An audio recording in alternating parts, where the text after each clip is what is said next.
Praise to you, Lord Jesus Christ.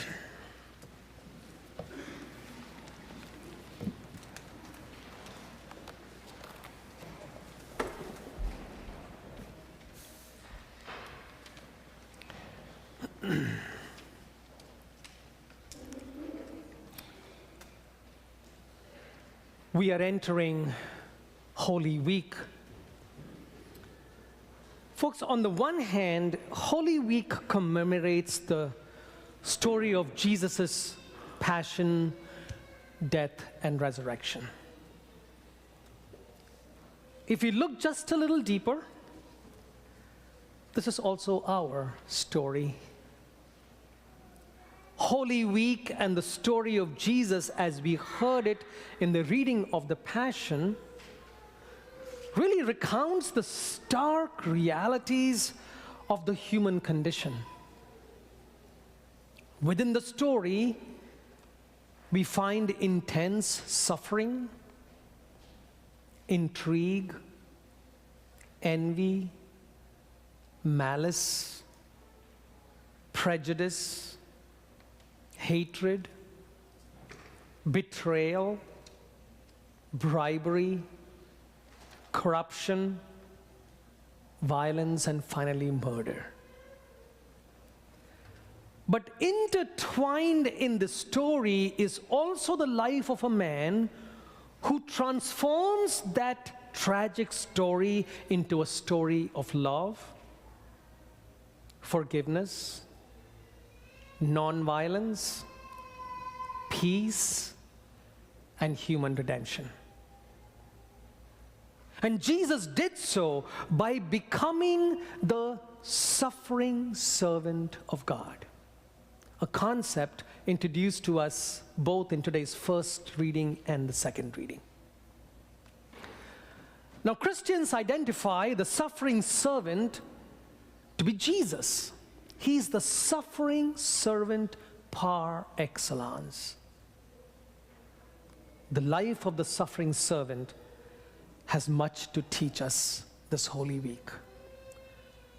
So I would like to reflect on simply 3 brief points to help us embrace this week more intentionally. So here's my first point for reflection. Folks, in some way, we all experience the consequence of the sinful human condition, don't we? We do experience the pain of sin, betrayal.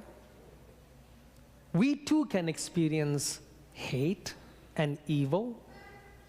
And then there are the natural conditions of our life, illness and aging and death.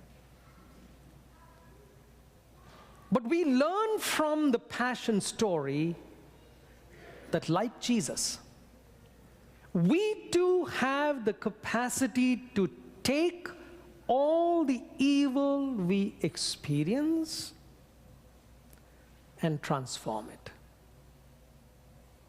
Like Christ, we have the choice to take the evil in the world and transform it into good. Now, over that power that we have, evil has no control. In other words, if you and I decide to be like the suffering servant, to let all the evil that we experience die within us and transform it into a way to make it and transform it into something salvific, evil has no control over that. We do. We do not have to return evil with evil. Instead, we can turn hate into love, resentment into forgiveness, betrayal into loyalty, death into life. Holy Week and the story of Jesus invites us not only to contemplate the passion of Christ, that is good in itself, but to imitate him by taking all the pain we encounter and making it an opportunity for salvation. Holy Week is an invitation to take up our cross and follow in the footsteps of the suffering servant. And really, our salvation depends on it. Our salvation depends on it. Secondly, Holy Week takes us to the climax of the story of Jesus. But it's also the climax of the human story. So two stories really, story of Jesus and our story reaches its climax. In fact, the story of Jesus is the story of human redemption. Because of this, and folks, from this homily, if you take nothing else, take this with you. Because of this, the story of every person must now be told in the light of the story of Jesus. That is the standard.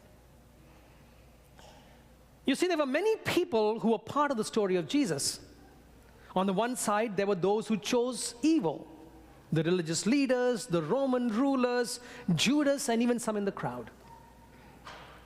There were those, on the other hand, who chose good in the face of evil. Joseph of Arimathea, Mary the mother of Jesus, the women at the cross, Simon of Cyrene, and others in the crowd. But there were also those who stood in the middle and who did nothing about anything. Now, as we hear these three groups of people, we ask ourselves, which one of the above describes us? Perhaps we have been all three at different times in our lives. So here's the thing. At the end of our lives, our story will only have meaning depending on how we fit our story into the story of Jesus. And I want you to think about this in the coming week.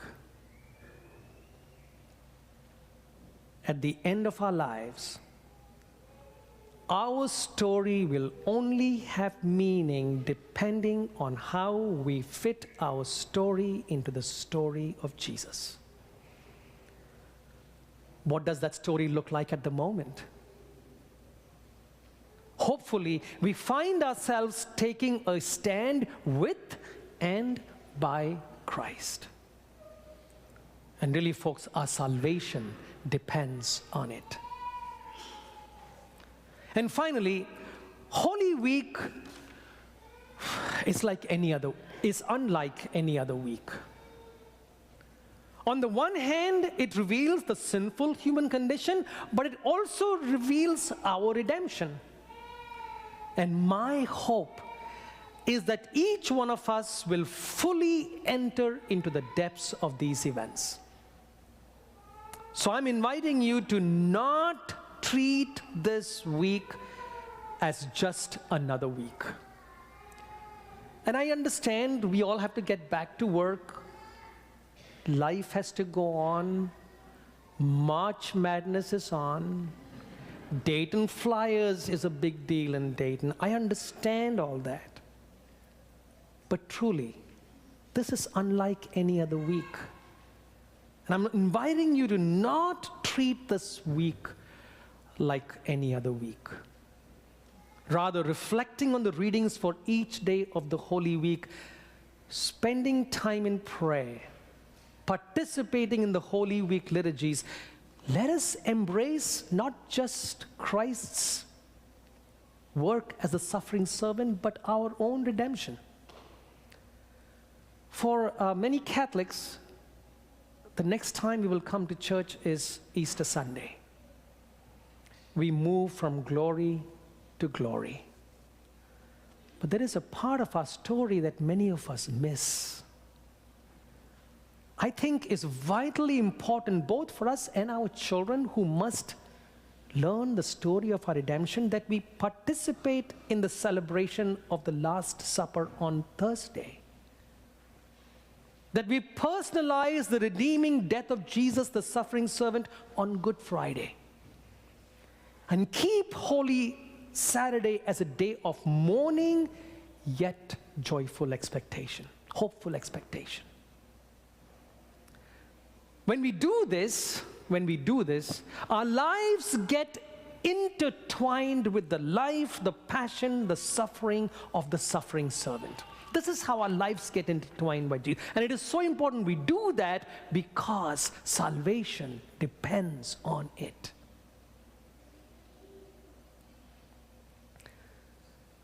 So we are here at this Eucharist, but this is not just another Sunday Mass. With this Mass, we begin Holy Week. When in the Eucharist, Jesus invites us to eat his body and drink his blood, he's not just giving us a piece of bread and some wine. He's truly inviting us into his life. We are being invited to embrace his story, and we are inviting him to enter the story of our lives. These two lives become one at the Eucharist. I pray that at the end of our lives, we will find ourselves so intertwined with the story of our redemption, the story of Jesus, and in it, we might find our own salvation.